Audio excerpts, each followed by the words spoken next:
here. I don't even know the date. With me here is Nate Prater, agronomist for Golden Harvest, and if that's not your correct title, please correct me on that. You are exactly right. And what territory do you cover for us? So Nate? I cover basically southeastern Illinois, from the middle of the state all the way into the deep south, and then I also do cover part of southern Indiana on the southwestern side and a little bit of northern Kentucky. Do you ever get up into where the glacier, besides where we're standing today, where the glacier stopped? A little bit. A little bit. bit. This is about as far north as my territory goes currently. Now, I have had territories that creep on up near Champaign, so yeah, our territories flex. We'll put it that way from year to year. Well, so you follow exactly what the story about how the glacier stopped at Route 16. It definitely did. It stopped somewhere along there. It might have had a point that went a little further south, but it stopped at Route 16. Yeah. Yes, you're So, exactly very right. good. So, everyone, I asked Nate to come out here as part of all the other companies that are coming out here. This is, again, the Corn Cloud location at Trill, Illinois. And we have 6, like the other companies, we have 6 hybrids out here. There's 16Q. I just call them by the first one, 16Q. 16Q82, 15J91, and 12S75. Which is currently what we're standing in here, 15. Standing in a split, yeah. Standing in a split. And then on down the way, we've got 11V76. And then 10L16. That is how live we are, everyone. The wind blew the camera over. 10L16, and which is 110 day, and then a new 109 day. 1926. And per the purpose of doing this, yes, we want to talk about the hybrids. We also want to talk about things, management decisions, and how coming out and looking at plots and such can help influence your decisions. And Nate, we were talking about 09T and 10L earlier, and why 09 came into the portfolio, and why it was in this plot. Now, when I was out here a week and a half ago, I really liked 09 T26. Yep. Thank you. I really liked it, but that was before we had this heat wave that came in here that's trying to cook. Yep. You were at a baseball game last night. Were they trying to cook hot dogs on ball bats last night? They were close. They were close. They were close. But yeah, you're exactly right. So genetic diversity is the name of the game when it comes to any seed company. Yes. And you try to find that perfect corn, and you always give up something. And 10L16 has been a great hybrid for, you mentioned that Route 16 line. Yes. It's been a great hybrid from there south as 110 day, because one, it can handle heat, and two, guys don't over push the population. That thing has an ear that likes to flex. The roots need a little room to grow, and if you push the populations on it, it will rob itself to finish that ear, and therefore the first thing it usually robs is its roots. Bottom of the stalk, crown rot issues start showing up. So we brought on 09T26 for the reason that in those areas that were a little wetter, a little heavier soils, maybe a little higher production. Dare I say north of Route 16? North of Route 16, it can handle that higher plant population, but still give it the ear flex. Does it have the yield to run with 10L16? That's why we have it in the plot. And no test is foolproof. Nope. That's why we do. That's why we do a lot of them. And we do a lot of them to try and narrow down any error windows, but there's inevitably going to be a miss. But more often than not, we're going to get something wrong. Yeah. So you're gonna find something that floats to the top. I mean, with our research trials, I think our research station that we get a lot of our immediate data here from is based out of Highland. So they do a lot of our corn trialing and soybean trialing. Soybeans they take from when we're dealing with early stages there. I mean, they only have 8 pounds of seed for one new variety. Don't mess up. No, and they got to plant it and make 200 pounds so we can send it to South America. So there's some plots down there that are 1 to 2 rows, 10, 12 feet long, and that's it. That's all you got from day one. For context, I was going to ask this earlier, and then we got started on the research station. But for 09T26 and 10L16, you were mentioning population. What populations are you talking about? Where do you call the break point on those? So you go down south. I'm south into my territory and talk 34,000, and that's high. You go in the north of my my territory here in north, 34,000 is normal too. Well, you could push that a little bit. It's kind of like a goat staring at a fence. What are you talking about? Yep. 34,000. Yep. So 10L16 thrives in that 32,000 environment. Now I've got guys that plant it 28, and I've got guys that plant it 34. But its happy spot seems to be in that, depending on the dirt and management, 30 to 32 range. And understanding your experience with 09 might be a little bit more limited than 10L, because 10L's been in the portfolio for 3-4 years. 4 years now. Where do you think the happy spot is for population on that one? So that one's going to depend on the soil it's planted at. I think if we move it on some tougher soils and it gets stressed, it's got enough ear flex to do the 30-32. But it's got the agronomics to handle the 34-36. I'm not comfortable telling guys to go above that because I'm just not familiar enough. But 34-36, no problem. You can handle that as long as the soil is supported. So what this is sounding like, and I briefly discussed this in the other video with one of the other agronomists, this is where having that conversation with your rep comes into play, not just looking off the yield results, because you may get a plot result and 10L16 just absolutely runs away with it, but you're planning on planting 10L16 at 38,000, you're going to have a disappointing yield result at the end of the season. If you can pick it up, yeah. If you can get it up off the ground. That's its downfall, because remember what I said, its number one goal is to finish that ear. It doesn't give two craps about its roots and stalk, bottom stalk, upper stalk's okay, but bottom stalk, you don't care. I'm taking it. I've never been a farmer that was happy to put a corn nope. on. I'll shell 300 bushel corn, but it better be standing up. So as we move up the maturity range a little bit, we're going to 111 day. 11B76 is an above ground only, and it does have the Duracade as well, the root worm. It is a complete, what I'm going to call a quarter horse type product. You have your racehorse, you have your I call them utility style, reliable corn.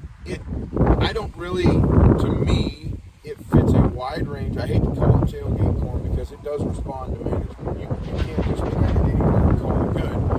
But from an agronomist standpoint or a company standpoint, you can plant it and really know that there's probably not going to be too many issues you're going to have to worry about with it. It can handle its wet feet. It can handle a drier environment with the heat that we've got currently now. Maybe a little bit of disease pressure. It can handle that good enough that you don't have to, it's not on the, oh gosh, you better spray this. 10L16, I'm telling you to spray it. 11V is on the, if you got dollars left in the budget, spray it. It but does respond. But if you don't have the dollars, it's not going to come apart if you don't. Or likewise, maybe another thing is, which field am I going to spray first? Yep. And it's not going to be that first priority in case you get rained out or the sprayer breaks it, which never happens. Yeah, it never happens. So the airplane guy can't get there or whatever. Or he sprays the wrong field. I've had that happen. I've actually had it where they crop dusted me and I was on the road. No, story for another time. Man, I was sick that day. So, that was not a fun day. So 11V is kind of that utility.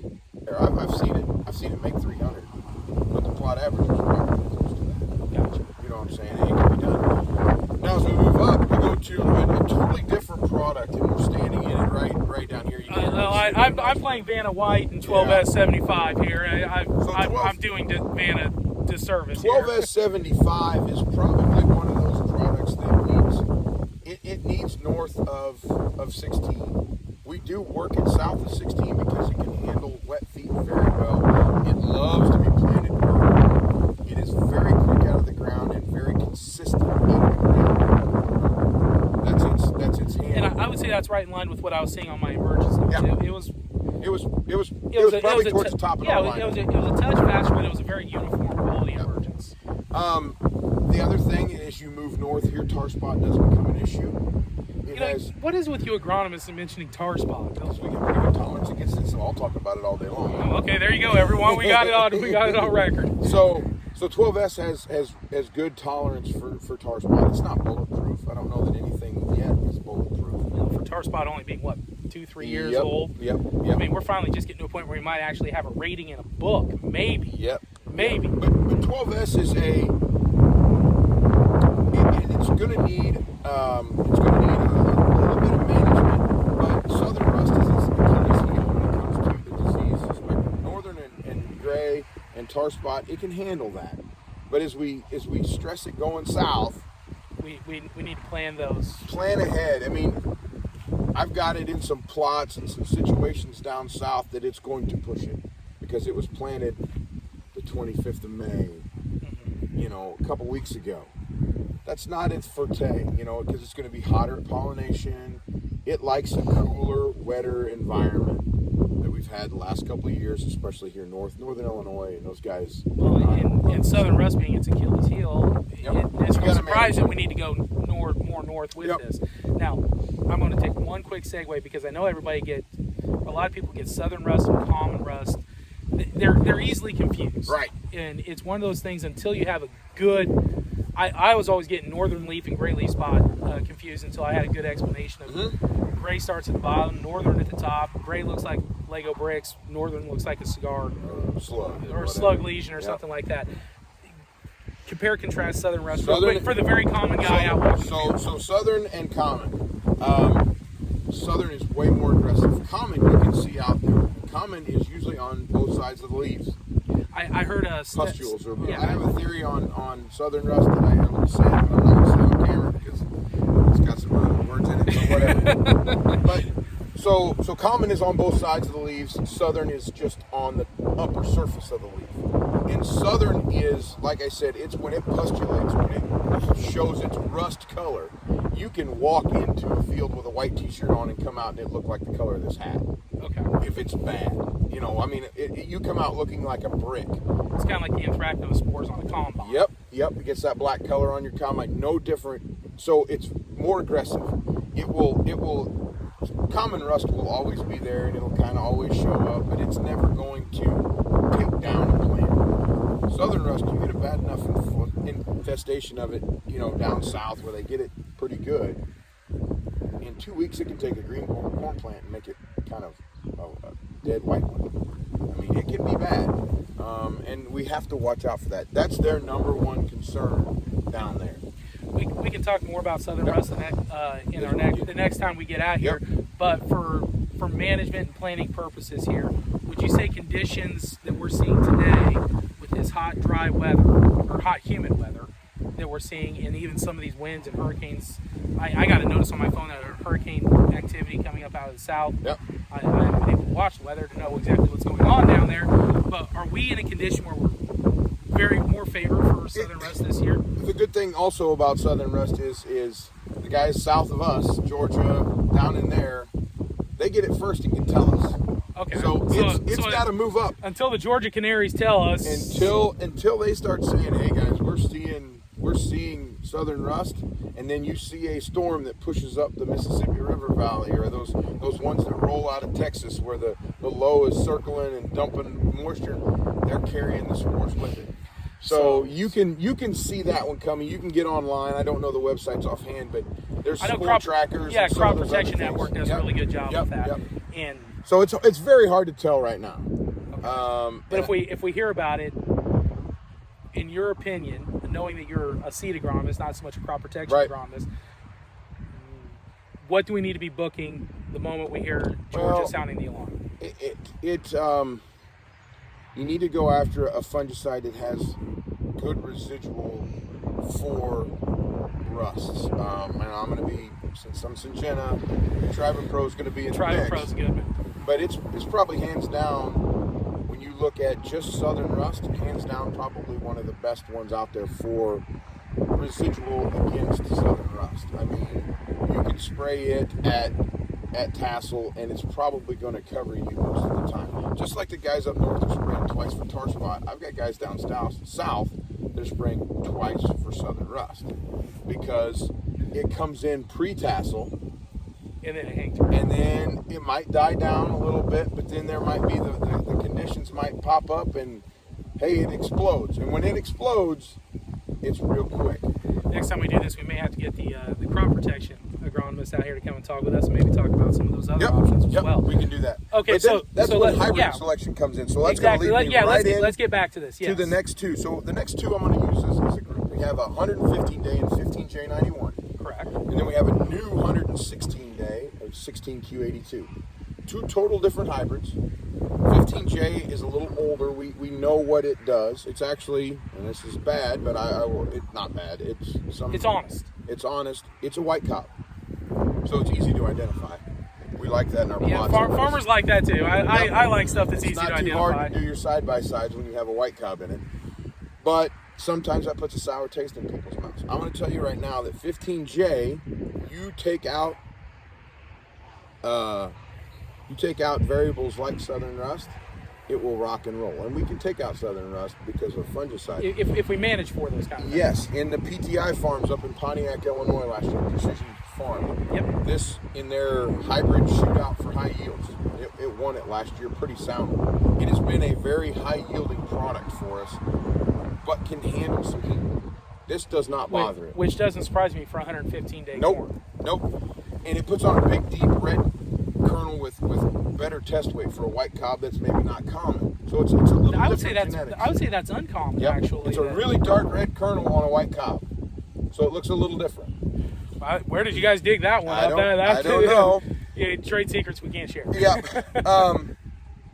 Right now, the only version it's available in is a Prater or a V or 3220. It does not have a rootworm version. So therein lies the issue. Yes. So for the guys that think they have to have the rootworm. Yes, trait. the guys that are going to have rootworm issues, this one's going to need some extra attention otherwise. The other place it needs attention for is southern rust. We saw it last year, and I could go through plots in my territory where I have basically the same hybrid setup when it's our showcase type plots. There's 12 hybrids. We start here, we go here, they're in the same order, everything's the same. You're for lack of a better term, your typical seed company commercial. Showcase plots, yep. And I could tell you if the plot was sprayed with fungicide or not by which one, either 15J or 16Q was better. If it was sprayed with fungicide, 15J is going to beat 16Q 9 times out of 10. If it wasn't sprayed with fungicide, and purposely we did not spray some of these plots so we can see So you can see the difference. 16Q will beat 15J 9 times out of 10. That's just another reinforcement for having that conversation. We talked about the 09T26 and the 10L16. One could outdo the other, but you're going to set yourself up for failure if it's not matching with the practice that you're wanting to pursue. Same here. If you're not wanting to pull that trigger on a fungicide, then I'm going to tell you to go with 16Q. Because placement-wise, 16Q might handle stress just a little bit better. Just a little. Okay. But what we saw last year in some stressier areas, 15J hung in there very well at the end. It keeps its kernel size. And that's become a big deal when you look at some of these guys that are raising, NCGA, which is sometimes good, sometimes bad, but they're pushing the envelope. Yes. You do the math on let's just say 500 bushel corn and a typical ear size of 18 around and 35 long. That's a big ear. That's a big ear, but you're going to need a deep kernel to go Do the kernel count on that and figure 80,000 kernels. You can't plant it that thick. You can't. I've actually had someone ask me a couple of years ago, is it physically possible, and he was talking about geometry here. It's weird to think about geometry in seed corn, but he was asking the question, is it physically possible for a cob to have that many rows on it, or are we going to have to go after this kernel size number to really get this way? I've played around with some of these products, and we do it with we call it our G by E by M trials. So we high manage the snot out of them, and then we standard manage it. And I mean high manage, it's got pop-ups, foliars. It's got a certain protocol that we use to try to see how we can affect kernel size. We have another 110-day product that's not in here. It's a little older, and we don't use it quite as much anymore. But up at Pontiac at the PTI, they played around with it, and they were getting anywhere from it was a 20,000 kernels per bushel difference from high management to low management. So by high management, they were producing, let's say, 60,000 kernels per bushel, big ones, about the size of your thumbnail. Undermanaged, some thumbnails are bigger than others, right? Undermanaged or standard management, it was 80,000 kernels. Well, you do that on 200 bushel corn yield. No difference in stand, no difference in kernel. We're looking at 40 bushel difference just in kernel size. So that's where some of these guys that are pushing these 500 bushel plus and these high yield, yes, they're planting 40 plus thousand. But they're also getting kernels that are, I don't know if you can do, I think you can get 50,000 on certain hybrids. 50,000 kernels per bushel. So when you do the math on that versus a 90,000 on something that produces, well, you're virtually smaller, doubling it. correct. So By the math. Now it doesn't quite work out that way when you're harvesting.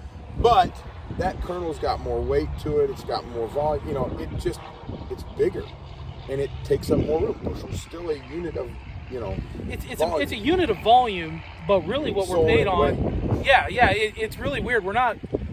Yeah. You go across scales to measure volume. But that's what 15J will do. Is it will keep its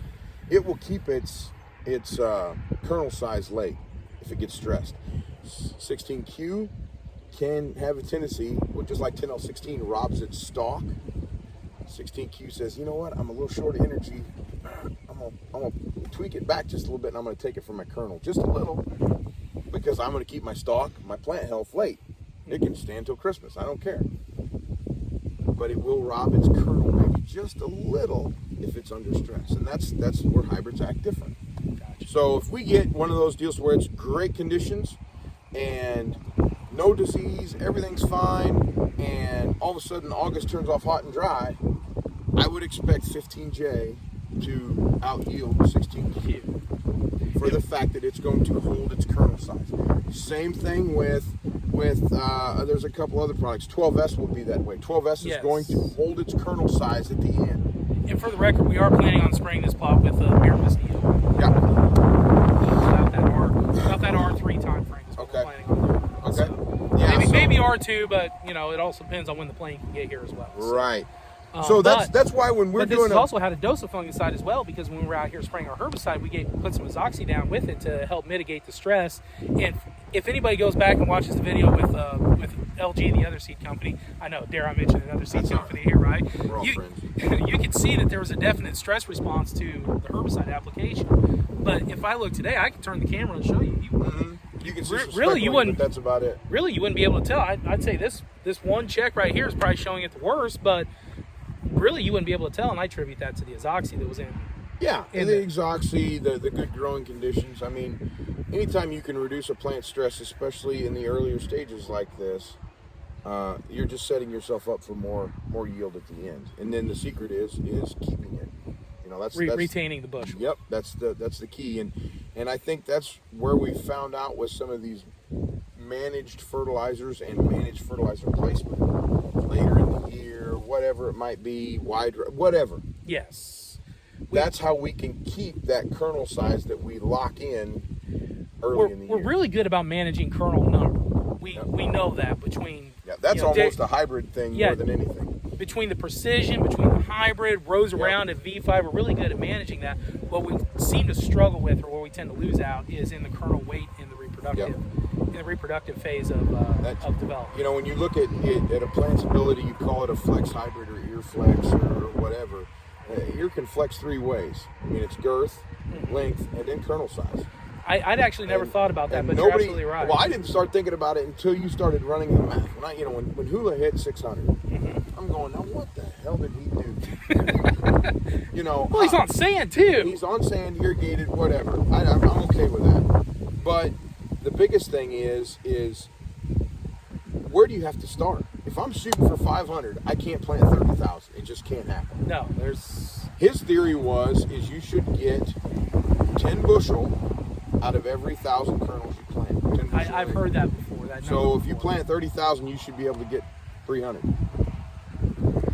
Well, he didn't plant 50,000. Right at it, 49, 50, somewhere in there, and got 600. So he was way over that.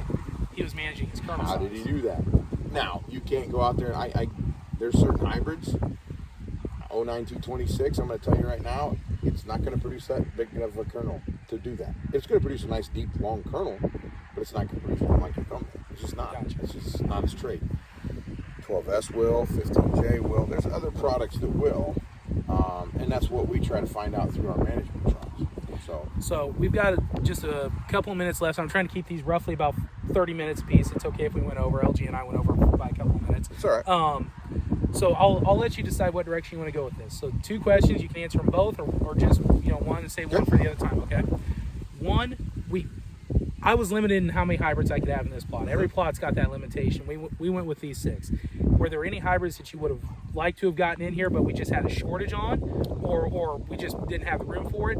But the other question that I have for you also is, we're looking at $8 corn or more, depending on this heat, and this isn't a bean plot, but 15 or dare I say more dollar beans. Okay, what kind of things are on your radar for trying to get that next $10, dare I even say $20 out of this crop? So what hybrids would you have liked to have seen in here that weren't able to make it, or how would you like to chase the next $20? You can answer them both or one at a time. So I'll answer again. When I get a hybrid that maybe didn't have room in here, there was another 110 day that did the kernel flex thing. Okay. It's a very determinate year. When you go to the year to chart in the book, 10D21 is a 3330 or Viptera plus Double Pro hybrid. So it is a very fixed year. I really don't care what populations you plant it at, 32 to 40. It's probably going to produce a 16 by 30-ish ear every time. That's just what it does. Just clockwork. Very, very uniform.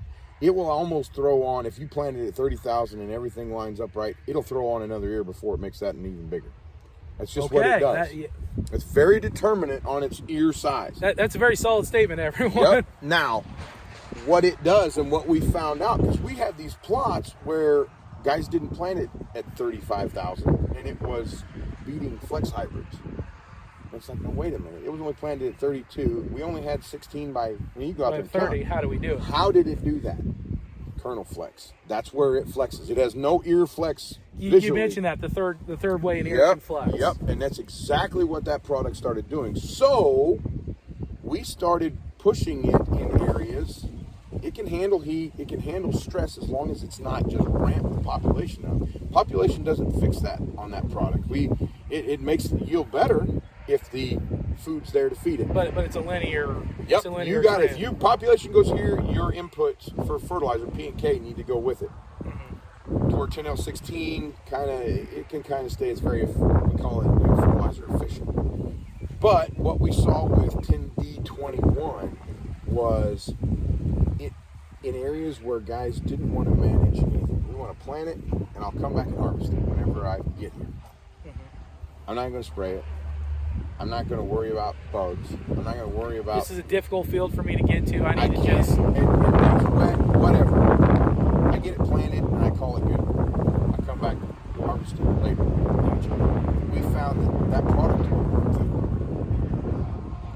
It does just fine. There's no hiccups. Is it going to blow everything out of the water every year? No. But the guy didn't want that. The guy wanted reliable He wanted corn. something that he could plant, that was going to come up, and he didn't have to worry about it. Bingo.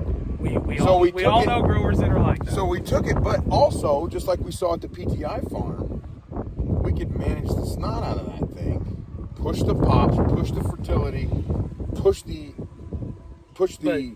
envelope with everything. We could shift the management to the kernel weight end of it versus the kernel population. Yeah, we changed the test weight on that from 57 to 60, almost 64, just by management. And that was all in that kernel size and the weight that kernel produced. So that's where that kernel flex is huge. So I like to talk about that because it's a little oddity.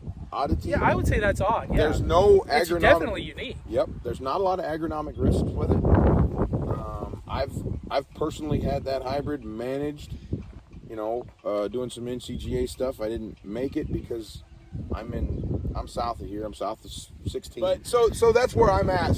But I've had that product, managed. I didn't get 350 out of it, but I got close on some individual trials.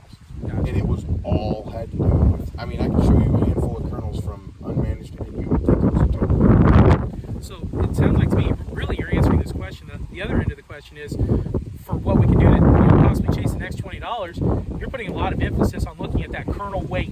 Yeah, the end game, the protecting what's at the end. Belo does it a lot too. Dr. Belo of U of I. The good thing about this year is you look at a lot of this corn that got planted from this stage, maybe a little later. The stand emerges very even. in most cases. Despite our efforts.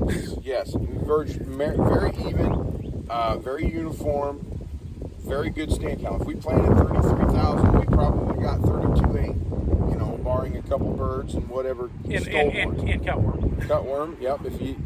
So we have our starting point is here. We're still here. Mm-hmm. Now the heat's gonna take a little bit off, but I'm gonna pick a time to stress plants. Now's the time to do it because the roots are gonna go down. Yes. As we go into later parts of the year here, as we get up towards tassel or towards V8 to V12 corn pre-tassel time frame, I want to look at, does that plant have everything it needs? Whether I take a tissue sample or whether I just go out there and look at it and physically say, you know what, here's what I put on, here's what I put on. I had my yield goal set at 200, but man, I got 34,000 even. Everything looks great. My yield goal is probably 225, 230 now. What I can actually realize. Yep. Did I have enough on to do that? So yes. And can I correct for that too? That becomes the next part of it. So that's why I like to look at that stuff at V5 V, because I can still get over it with a ground rig if I have to. Whether it's wide drop, whatever. However, I can still get some nutrients out there. So yes, that's going to be expensive, but I always look at everything in return on investment. So you said $8 corn. It doesn't take long. A lot of stuff. 3 bushel will get a lot of stuff out there. Same way with beans. And then as we get into one, I'm going to protect.